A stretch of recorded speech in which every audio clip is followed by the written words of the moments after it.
Welcome to another episode.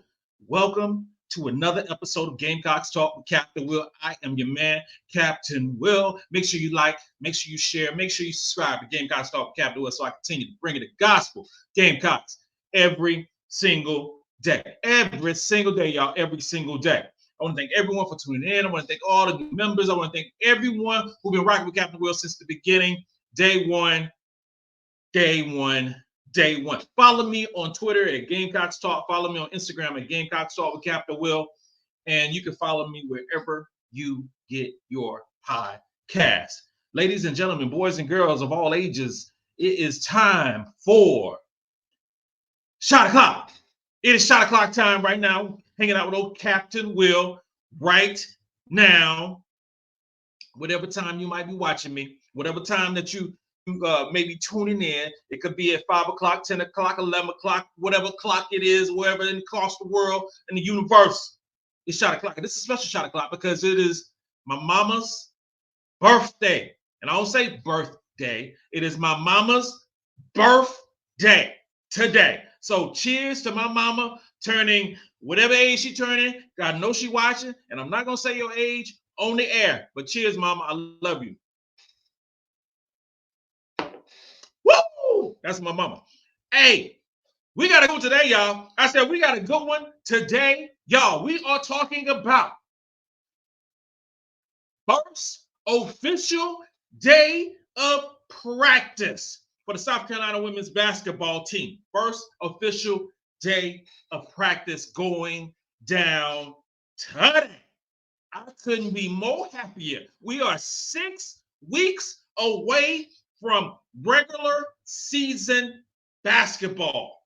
6 weeks away from Captain Will tearing stuff up in Las Vegas. We are 6 weeks away from abusing the blackjack system in Las Vegas. We are 6 weeks away from hanging out with Gordon Ramsay. We are 6 weeks away from seeing MiLaysia Fulwiley take over Las Vegas. We are 6 weeks away from seeing Raven Johnson doing Raven Johnson things. Ladies and gentlemen, we're 6 weeks away from seeing Tahina Pow light up Las Vegas. Michigan Wolverines, I'm sorry for your loss, but you are 6 weeks away from getting a whooping that you ain't had in a long time. Courtesy of the three-time national champions, the South Kakalaki women's basketball team.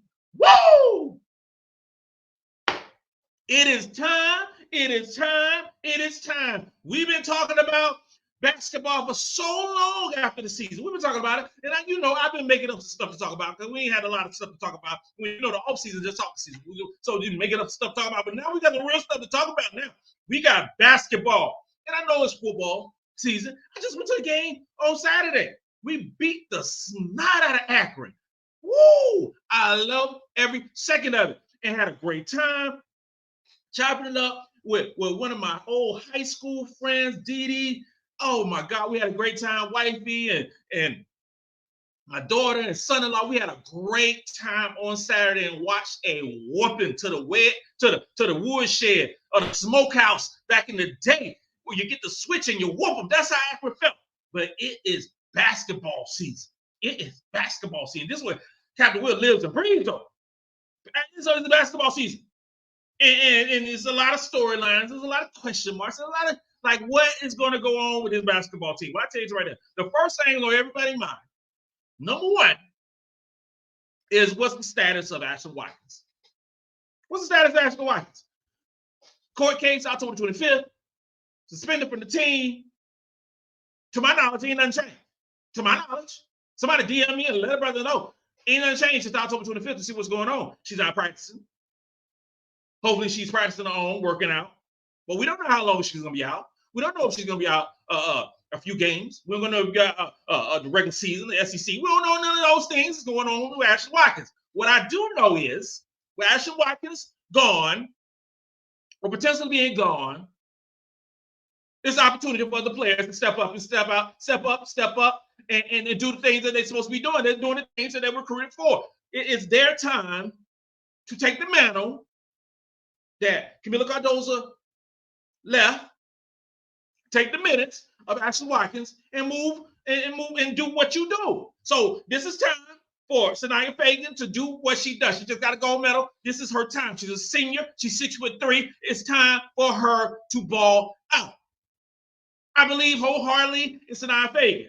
I believe that she is going to play so well. And this was before the situation with Ashlyn Watkins. I believe that Sania Feagin was going to put in work this season.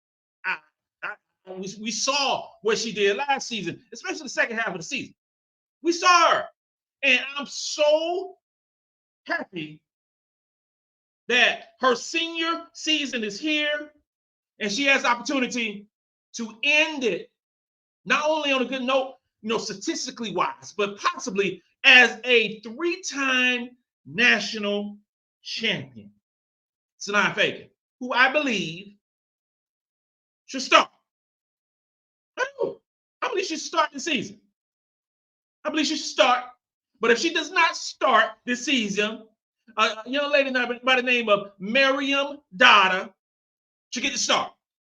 Now, there are differences between Sania Feagin and Maryam Dauda. There's 1 6'3", 1 6'4". Both of them was in the 2021 recruiting class. Sania Feagin, I think, was ranked in the top 5. Maryam Dauda was in the top 14, top 15. Maryam Dauda has more informational tape, if you will. Okay. Maryam Dauda, 6'4", stretch forward, who can shoot the 3 at 34% clip. She blocks shots. She rebounds the basketball. She opens up the floor. Now, her previous SEC team was all right. Her defense was all right. But I expect a complete overhaul buying into the system that South Carolina Gamecocks have with one Maryam Dauda. We're going to see the best of her. We have her this year and next year. The differences are subtle. Sania Feagin has better post moves. Sania Feagin probably has some of the best post moves in college basketball offensively. Sania has improved her shot making. And I expect her, as I said before, to ball. I expect her to get 20, 22 minutes per basketball game. Now, for a lot of the other folks who's watching me from other teams, when I say 20, 22 minutes of basketball on a South Carolina women's basketball team, that doesn't sound like too much. Like you're only playing like half the game, a little over half the game. Well, this is history lesson for Captain. I'm preaching you to from Captain Will's perspective. This is a lesson right here for today. 22 minutes for a basketball player on South Carolina women's basketball is the equivalency of 35 minutes on a top 15, top 20 team in the country because we're better. We got more depth. So that you got to take it into account. You got to take that into account. Now, Maryam Dauda, I also see her get 20 to 22 minutes per game as well. Like, Cap, how you expect both of those players to get 20, 22 minutes per game? Because there's somebody named Adhel Tac. There's somebody named Adhel Tac who's 6'5", 6'6" for all from September 23rd and forevermore. Adhel Tac will be listed as 6'6" when it comes out of Captain Will's mouth. When I see her in Las Vegas, I will see. If I got to look up to her like that right there, she's 6'6". All right? That's all I got to say about that. But Adhel Tac, five-star recruit, ranked 26 in the recruiting class, who got a championship ring after coming over to South Carolina January of 2024, graduated early. And anybody who graduated early, it brings a tear to my heart. It literally brings a tear to my heart because you put in the work to graduate early. We see her on social media having a great time. Adhel Tac is my X factor for this upcoming season. Sweet young lady, funny, but 6'5", 6'6", and can ball. Can rebound the basketball, can block shots, has a little bit of dog in her. I like me some Adhel Tac. I'm not going to front. I do. So the three-headed monster is center. We good. We good. doom and gloom with South Carolina with Camila Cardoza and possibly Ashlyn Watkins being out a long time. Because at the end of the day, you got 3 5-star recruits, 3 players who are heavily wanted by every other team in the history of the world, and they happen to belong on South Carolina's team. So we're gonna be fine with that. But another component, another question that we would say that is in the minds of Gamecock fans is, or statements, or this is the seniors' last ride. This is the seniors' last ride to a championship. Now we got 4 seniors. We got Tahina Pow, 5th-year senior, who decided to come back to South Carolina instead of going to the WNBA. We all know she was going to be drafted. We all know that. In this past season, she averaged 27 minutes, shooting 46% from the field on 9 attempts, shooting 47% from three-point line with 5 attempts per basketball game. The elite shooter herself, Tahina, Oceanside, lights out, pow, 85% from the free throw line, averaged 11 points, 3 rebounds, 4 assists. And this is another key metric that I'm going to talk about this season, because this is thing that goes on in basketball, and it goes on in the NBA, it goes on in the WNBA, it goes in college basketball, men and women. Sometimes, because it irritates the crap out of me, because we don't mention this stat. We never talk about turnovers. We never, ever discuss turnovers. It's just like watching a football game. Washington Commanders play tonight, Cincinnati Bengals on Monday Night Football. I can't remember the last time Washington has actually played on a Monday night. Hopefully we win. We probably won't, but we got a lot of stuff going on, But it's like a quarterback, where you say the quarterback got 40 touchdowns, but you never mention that a quarterback might have 17 turnovers, interceptions. You never talk about that. When Jameis Winston was playing for the Tampa Bay Buccaneers, they called him a 30 for 30 guy, right? He had 30 touchdowns and 30 interceptions. We never talk about it in basketball. It's never discussed that turnovers actually happen in a basketball game, except during the actual game and after the game. They say, "Oh, Carolina has 12 turnovers." And the other team had 18 turnovers. But we don't dive deep into the box score and say such and such player had 5 of those turnovers. We never discuss those things. It's missing all the time. So this year, season 2, Captain Will, we are going to talk about turnovers individually. Because it don't make, in my mind, and we just had the WNBA awards that just came out, and don't mention the turnovers at all. And we're going to say that such and such had this amount of points, this amount of rebounds, this amount of assists. We actually have to talk about turnovers too. I don't know why we don't discuss those things. If you have 7 assists and you got 6 turnovers, what the hell? Ladies and gentlemen, that's not good. But if you don't talk about it, then you just like, oh, such and such player is amazing. Such and such player is great because such and such player had this amount of assists. But if you have an assist to turnover ratio of 1-to-1, meaning you got 1 assist for every turnover, that ain't good. But if you got an assist to turnover ratio of 3-to-1, 4-to-1, then we got some conversation. Then we can actually have a conversation about true point guards, point guard floor leaders. Because there ain't a lot of them. Ain't a lot of them. There are not a lot of point guards who are true point guards. We have a lot of point guards who are shooting guards who are masquerading. Because that point guard is shooting 25 times in a basketball game. That's not my point guard. I don't want my point guard doing all those things. No, I don't want that. I want my point guard passing the ball off to the shooting guard or that wing player, and they getting that love. That's what my point guard is supposed to do. Play turnover free, get a bunch of assists, and how about this right here, this notion right here that we also going to talk about this season, because this is the lesson. This is the lesson. And we're going to talk about this all year, all the way to April, when we tear down the Knicks again in Florida. We're going to talk about some defense, because another thing, the WNBA don't even discuss about defense. One of they have is the all-defensive team and the defensive player. You can't be a all NBA, all WNBA, all conference, all whatever, and you don't play a lick of defense. That makes no sense in my military mind. Because if we just play on one side of the court, let's talk about one side of the court. Don't even keep score. Don't even keep score. If I score 2 points on one side and I give up 2 points to the other side, that's even. How about the notion of guarding your player and preventing them from scoring? So we're going to talk about offense. We're going to talk about defense. We're going to talk about turnovers this year. Can't wait forward. And back to Tahina Papau with her 11 points, 3 rebounds, 4 assists, 2 turnovers. Tahina Papau, assist to turnover ratio was 2-1. That is good for a point guard who wasn't even our lead point guard for South Carolina. Had one of the highest offensive ratings at 123.9 in the SEC. This was Tahina Papau, who also had a defensive rating of 85. Look it up. Look at some of these players that we glorify in college basketball and look at their defensive rating. Most of those players, they don't play no defense.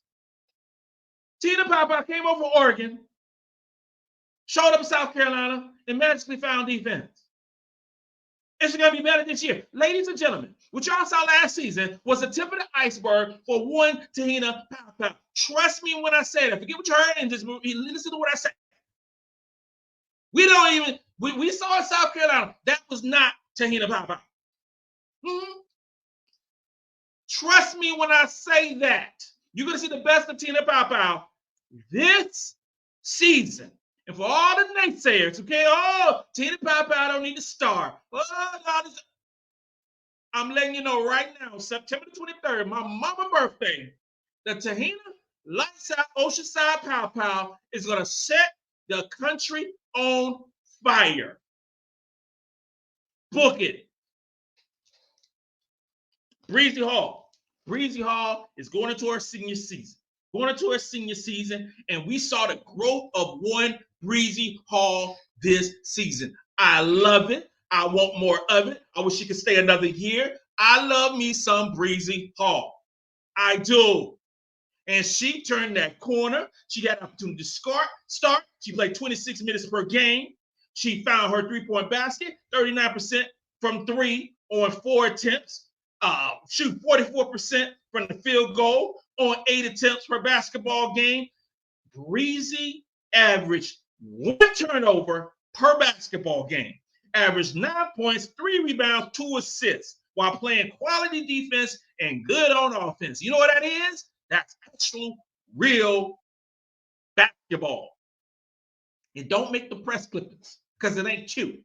It don't make the press clippings, but you know what it does? It wins championships. That's what Bree Hall does.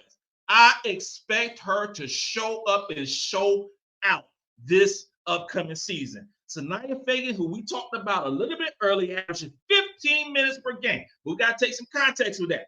Take some context with Sania Feagin because she started playing a little bit more towards half of the season. Started playing a little bit more. And I expect her minutes to go up, like I said before. Sania Feagin shot 55% from the field on 5 attempts, 68% from the free throw line. 68% from the free throw line, averaged 7 points and 4 rebounds. Sania Feagin had a defensive rating of 79 because there's been that notion that Sania Feagin can't play defense. Well, Sania Feagin can play defense. Sania Feagin is going to have a great year this year. And these seniors will be missed after this campaign towards another championship. Sakima Walker will be suiting up for the last time. 5th-year senior came back to be that adult in the room. Be that, as the NBA say, that locker room presence. You see on Instagram, beautiful girl doing her work, 6'5" backup center, doing her thing. The seniors are going to take the center stage this year. But we have a situation where there's some sophomores who are going to step up. And we're going to see how much they have stepped up. MiLaysia Fulwiley has been on social medias since the Notre Dame game. She did a move that she got from Ray John Rondo. She did a move and it set the social media on fire. Had Magic Johnson tweeting about it. Had Kevin Garnett. This was last year, first game in Paris. I'm still beside myself because being wifey didn't go to that game. I'm still beside myself. But I have to say, I watched it on television. I was up in arms and I saw everything that happened. And then outside, she did the move. Everybody saw it and went crazy. Like, MiLaysia's done that before. If people just didn't see it before, MiLaysia's done that before. But she set it on fire doing her thing. And MiLaysia Fulwiley is ready to be the leading scorer for this basketball team. MiLaysia Fulwiley, I don't know how much she will progress from freshman year to sophomore year. A lot of people say that's a big jump up from freshman year to sophomore year. If she makes that huge jump from freshman to sophomore year, as we anticipate doing, MiLaysia Fulwiley have an unbelievable outstanding year, best offensively and defensively. Because she changed the needle. She changed the matrix. She changed some ingredients in the gumbo that was displayed from MiLaysia Fulwiley. We saw her sitting down watching the game against North Carolina the first time because she wasn't all in with the defense. So Dawn sat her. We also saw what happened when North Carolina came to Colonial Life Arena and locked up Deja Kelly, had her having nightmares. And only thing she saw to her nightmares was Raven Johnson and MiLaysia Fulwiley. I was like, oh, sleeping. Oh, there's MiLaysia. Oh, there's Raven. Oh. That's what we saw. MiLaysia Fulwiley from North Carolina game first time to North Carolina game second time when they put a whooping on them. Completely different player. The MiLaysia Fulwiley, the second half of the season, is all SEC. Book it. Leading scorer for South Carolina, returning off of the bench. MiLaysia Fulwiley played 18 minutes per basketball game, 44% from the field. Okay? Second leading scorer behind Camila Cardoza, 78% from the free throw line. Okay? 44% on 10 attempts per game. 12 points, 3 rebounds, 2 assists, 2 turnovers. Defensive rating, 73.8. That's MiLaysia Fulwiley, y'all. Exceptional player. Gonna play unbelievable this season. But I'm gonna tell you somebody else who might have the equivalent year as Fulwiley, and we talk about none other than Tessa Johnson. If Tessa tea time with Tessa, tournament Tessa, plays like she did the second half of the season, and especially if she plays like she did during the tournament this upcoming season, oh, you can cancel Christmas. It's done. It's over. It is over if Tessa Johnson plays like that. It's over. For the rest of the schools in Division I, it's done. It's done. 18 minutes per game. Y'all remember early in the season, Tessa wasn't playing that much? Remember that? Wasn't playing that much. Tessa, 18 minutes per game, shot about 45% on 45% from the field on 5 attempts. 86% from the free throw line, 7 points, 2 rebounds. And then we turn up to tournament Tessa, who just went nuclear, 24 minutes per game, 9 points per game, shooting 48% from the 3 and playing quality defense. That's Tessa Johnson. These 2 sophomores are going to ball out this upcoming season. And we could throw Chloe Kitts in there as a sophomore too. And I would say this right. Chloe is a sophomore and a half in my book. She's a sophomore and a half. When you show up in January of the previous year, sophomore plus. That we're calling Chloe. And I know Chloe's going to ball out. I'm predicting right because last season she had 9.6 rebounds. I'm predicting Chloe Kitts going to have a double-double, average double-double. Yeah, I said it. Chloe Kitts is going to average a double-double for South Carolina women's basketball team this upcoming season. She is. And she played less than 20 minutes a game. And still averaged 9.6 rebounds. So sophomore plus, Chloe Kitts is going to ball out. The final thing we're going to talk about on this opening day of official practice is, will Raven Johnson stay? Will she leave after this upcoming year? That is the conversation that people don't want to discuss. People don't want to talk about Raven Johnson possibly leaving after this year. And I don't want to talk about it. I don't want no parts of Raven Johnson going to the WNBA after the season because she's a redshirt junior. She's a redshirt junior. She can leave. I don't want her to go anywhere. I want her to win this championship this year and possibly come back the next year and win another championship. And Raven Johnson will leave with 4 championships under her belt. That will make her, real talk, that will make her an echelon of echelon players in college basketball history, male or female.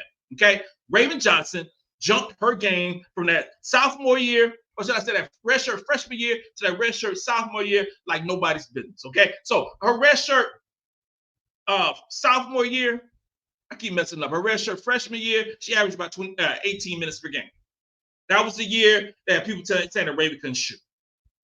Oh, she can't shoot. She shoot the 3. She shot 37% on 5 attempts, averaged 4 points, 4 points, 3 rebounds, 3 assists, about a turnover and a half per game. Then you jump fast forward to this past season where she didn't play. She played 28 minutes. She led the team in minutes per game. Raven Johnson, the best perimeter defender in the SEC. And she better get credit for the best perimeter defender in the country. ESPN and all these other voters, they be lazy with this stuff sometimes. They'll go on, they look at some steals. But just because you're getting steals, a lot of times I mean that you're getting beat and you just quit.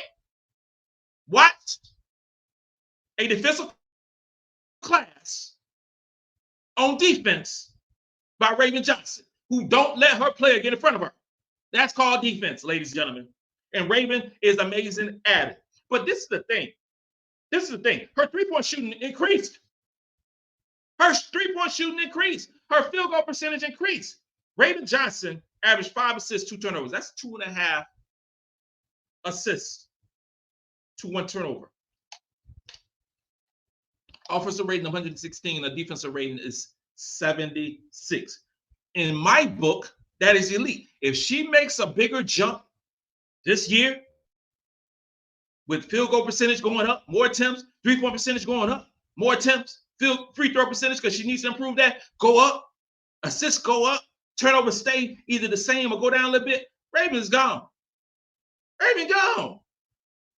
This is not the news that you want on September 23rd, but I'm telling you right now, if she have a crazy year like that, like I think she's going to go, Raven is out. She's out. And I wish her a unbelievable year. Just keep shutting down the haters. All these folks want to say something negative about Raven Johnson. You know what Raven Johnson does? She play basketball better than damn everybody else. That's what Raven Johnson does. This includes another episode of Gamecocks Talk with Captain Will. I'm your man, Captain Will. Make sure you like, make sure you share, make sure you subscribe to Gamecocks Talk with Captain Will as I continue to bring you that gospel of Gamecocks every single day. You are now rocking with the best. And since you're rocking with the best, come rock with your man, Captain